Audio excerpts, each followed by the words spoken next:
हिंदुस्तान की पहली गौशाला जिसने गोबर से चलाई गाड़ियां, साथ ही बनाई ऐसे कमाल कमाल के प्रोडक्ट जिसके यूज से लेकर मेकिंग तक सब कुछ लाजवाब। आधुनिक तकनीक से लेकर गजब के इनोवेशन तक। कमाल की बात, इसको संचालित करते हैं महाराज जी। कैसे, चलिए देखते हैं। नमस्कार सर। नमस्कार, हरिओम, जय गौ माता, जय गोपाल। जय गौ माता। मेरा नाम अनंतानंद है और श्री कृष्णायन देसी गौरक्षशाला जो उत्तराखंड की सबसे बड़ी गौरक्षशाला है, 4000 से ज्यादा देसी गौ माता का संरक्षण और संवर्धन होता है। 1000 के आसपास में यहाँ पे नंदी है और इसी कड़ी में यह श्री कृष्णायन देसी गौरक्षा बायो सीएनजी प्लांट है। जो पीछे आप डाइजेस्टर देख रहे हो, ये वर्ल्ड का पहला बायो सीएनजी प्लांट है जिससे हम गाड़ियां चला सकते हैं। 400 किलो से 1000 किलो तक गैस यहाँ पे प्रोड्यूस हो सकती है। हमारे पास जितना भी गौवंश है उन्हीं का है या आप बाहर से? नहीं, उन्हीं का गोबर आने के बाद, या जो आपको फीड मिक्सिंग टैंक दिख रही है, इसमें ये जो स्टरर दिख रहा है 50% पानी और 50% ये डाल के हम इसको मिक्स करते हैं। कितनी कैपेसिटी होगी इस पर्टिकुलर टैंक की अगर मैं बात करूं? ये 50,000 लीटर इसकी कैपेसिटी है। लगभग 1 से 1.5 घंटा लगता है इसको मिक्सिंग होने में। उसके बाद इसमें कुछ कचरा वचरा हो तो उसको हम जाली के माध्यम से थोड़ा उधर की तरफ चल के देखें। हाँ, इसमें अंदर पंप लगे हुए हैं। जी जी जी। पंप स्क्रू पंप है, मड पंप है, जिसके माध्यम से हम इसकी फीडिंग करते हैं। ये 1600 क्यूबिक मीटर का डाइजेस्टर है। इसके अंदर एजिटेटर लगा हुआ है। एजिटेटर जो है सो गोबर अंदर हम डालते हैं, उसको फर्मेंटेशन करते रहता है, घुमाते रहता है उसको। तिरपाल की तरह ये? हाँ, तिरपाल की तरह ही है। 2 लेयर है, एक अंदर है और एक ऊपर। गाय के गोबर में नेचुरल एक बैक्टीरिया होती है जिससे गैस जनरेट होता है। फिर बायोगैस जिसको कहा जाता है, रॉ गैस, वो लगभग 100 किलो में 5 किलो रॉ गैस तैयार होता है। प्यूरिफाई होने के बाद ये पाइप के माध्यम से, अंडरग्राउंड माध्यम से वहाँ रिफाइनरी में जाती है। पर्टिकुलर एरिया में जाके फिर उसमें CO2 और नाइट्रोजन जो है वो अलग अलग होता है। अंडरग्राउंड पाइप यहाँ पे आपको जो दिख रहा है, इसके माध्यम से फिर यह जो बैलून है इसमें स्टोर होता है। उसके बाद प्यूरिफाई सेक्शन में जाता है। तो आइए आपको हम प्यूरिफाई सेक्शन में ले चलते हैं। इसके अंदर वाटर स्क्रबर लगे हुए हैं और तरह तरह के इसके अंदर पत्थर के टुकड़े लगे हुए हैं, रेती के टुकड़े लगे हुए हैं। तो मशीनों के माध्यम से उस गैस की प्यूरिफाई होती है। जैसे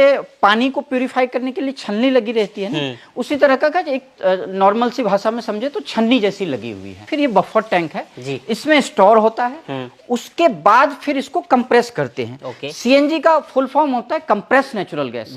तो कंप्रेस करके हम इस तरह की जो कैस्केड है उसमें भरते हैं। उसके बाद हमारी जगजीतपुर में एक एनारोबिक सीएनजी प्लांट है, वहां पे जाती है, वहां पे गाड़ियों में भरा जाता है। ऊर्जा के रूप में, ईंधन के रूप में हम उपयोग करते हैं। गैस फर्मेंटेशन होने के बाद जितना हम फीड करते हैं उतना हमको बाहर भी निकालना पड़ता है। तो इसमें सॉलिड और लिक्विड जो है सो अलग होती है। सॉलिड को जो है सो हम कई तरह की खाद बनाते हैं, जैसे vermicompost, bio enrich, PROM, Govardhan खाद।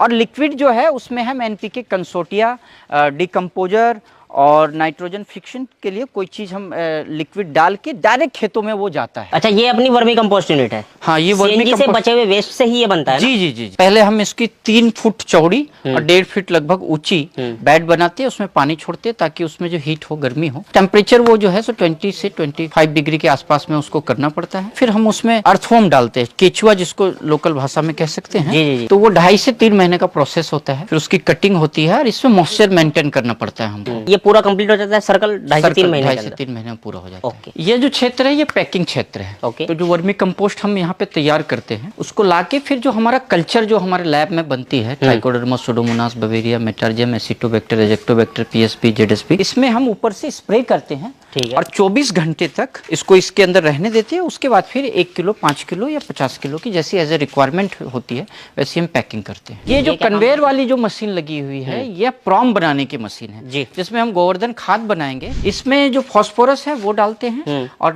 लैब में जो पीएसबी वगैरह, ट्राइकोडर्मा वगैरह है वो मिक्स करते हैं इसमें। उसके बाद फिर मिक्सिंग करने के बाद फिर ये जो आपको कन्वेयर दिख रहा है इससे ऊपर जाता है और उसको ग्रेनुअल फॉर्म में कन्वर्ट करता है। मतलब यहाँ पे डंपिंग होता है इस साइड में और यहाँ से वो ऊपर की तरफ कन्वेयर की सहायता से ऊपर जाता रहता है। जी, ओके। और इस तरह का ये फाइनल प्रोडक्ट आता है। ये फाइनल डीएपी का सब्स्टिट्यूट है, phosphorus rich organic manure PROM को 100% ऑर्गेनिक। हाँ, 100% ऑर्गेनिक। आपको धान की जो फसल है या गेहूं की फसल या सब्जियां हैं वो बहुत ही ज्यादा प्रोडक्शन हो रहा है। पहले से जितनी प्रोडक्शन से उनसे लगभग 1.5 गुना प्रोडक्शन यहाँ पे गुणवत्ता भी बढ़ रही होगी। गुणवत्ता भी बढ़ रही है और जमीन की जो खुराक है वो देसी गौ माता का गोबर। आपको बताते हुए और प्रसन्नता हो रही है। कुछ दिन पहले एक जापान की कंपनी आई थी, हॉट एंड एयर कंपनी। जी। वो स्पेस शटल जो होता है उसके लिए जो फ्यूल है वो बायोगैस सबसे उचित फ्यूल होता है और उस पर अभी रिसर्च चल रही है। शायद हमारा उनके साथ MOU भी हो कि स्पेस शटल मतलब वायुयान जैसे जो होती है ऊपर जाती है उसके लिए फ्यूल के बायोगैस उसमें उपयोग होगा, ऐसे भी हम रिसर्च कर रहे हैं। कैसे संपर्क आपसे किया जा सकता है? हमारा संपर्क शुद्ध कर सकते हैं, हमारा कृष्णायन का वेबसाइट भी है, श्री कृष्णायन देसी गौरक्षा बायो CNG, www.krishnaayan.org।